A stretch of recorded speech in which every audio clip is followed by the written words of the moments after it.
Salem, the Massachusetts Bay Colony's first city, celebrates its 400th anniversary this year. And this focus on the history of the city has us thinking, what about the history of the colony? How did Massachusetts become what it was in 1692? Welcome to Salem Witch Trials Daily for January 3rd. I'm Josh Hutchinson. I'm Sarah Jack. For 10,000 years or more before the Europeans came, Massachusetts was occupied by Native Americans.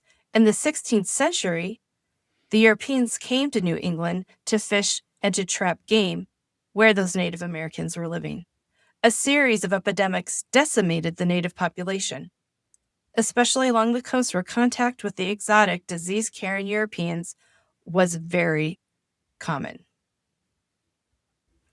Then, in the 17th century, English colonists tried to start settlements in several locations. These ventures failed until 1620, when the Mayflower Pilgrims landed at Plymouth.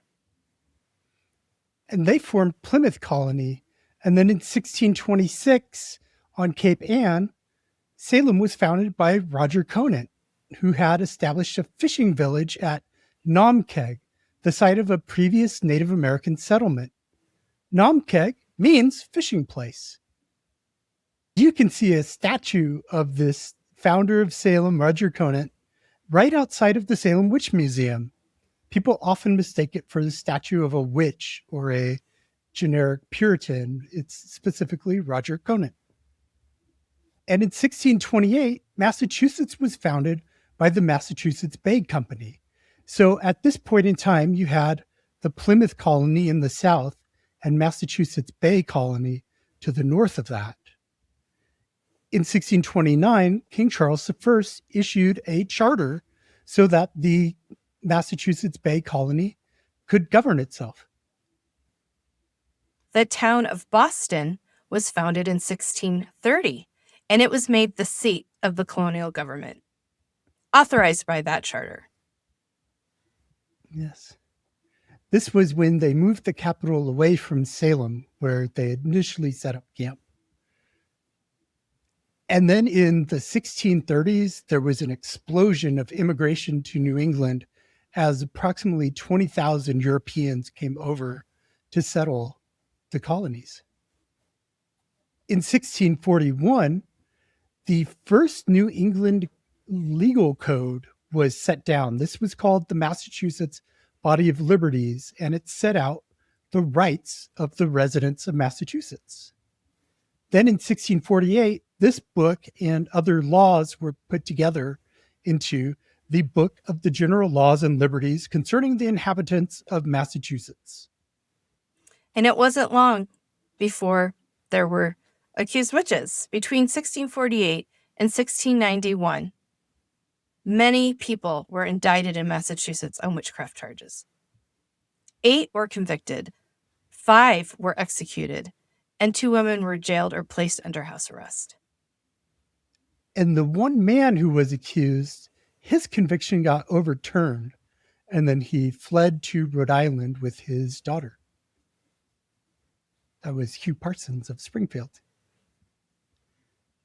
In 1684, the cherished charter of Massachusetts Bay Colony was revoked by King James II, throwing the colony into some disarray.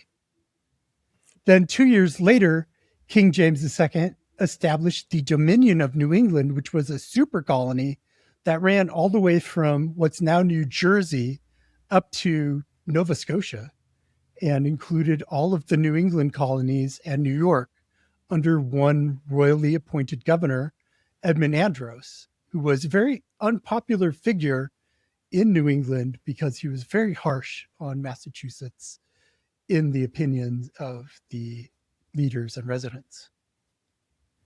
But he got overthrown 2 years later. The Glorious Revolution happened in England. This is when King William and Queen Mary came from the Netherlands to take the throne away from King James II. And while that was happening there, once the colonists got word of it, several weeks later, they stormed the Capitol in Boston and arrested Edmund Andros and sent him back to England. From that time, 1688 to 1692, Massachusetts was led by an interim government, resulting in jail overcrowding as the colony lacked courts to try suspects. In 1691, Massachusetts finally got the charter it had been working for years to regain. But this new charter was controversial. It included clauses like Massachusetts had to be tolerant of other religious beliefs. In addition to Puritanism, they had to tolerate the Anglicans and the Baptists and the Quakers, who they did not tolerate at all before this. They had been they were very persecuting upset. them. They executed Quakers just for being Quakers. But finally, this charter, it was issued by King William in October, and then it arrived in the colony of Massachusetts the following February. So February to May, you still have this kind of quasi-legal status because the new governor, he doesn't arrive until the middle of May, after the jails were already packed with witchcraft suspects. This is just a little introduction to the history of Massachusetts. I know we didn't go into a lot of detail, but tomorrow you can come back and we're going to dig into the founding of Salem. The Salem Witch Trials Daily is presented by The Thing About Salem and The Thing About Witch Hunts podcast. Join us every Sunday and Wednesday for deeper explorations of the witch trials of the past and the witchcraft persecution of today.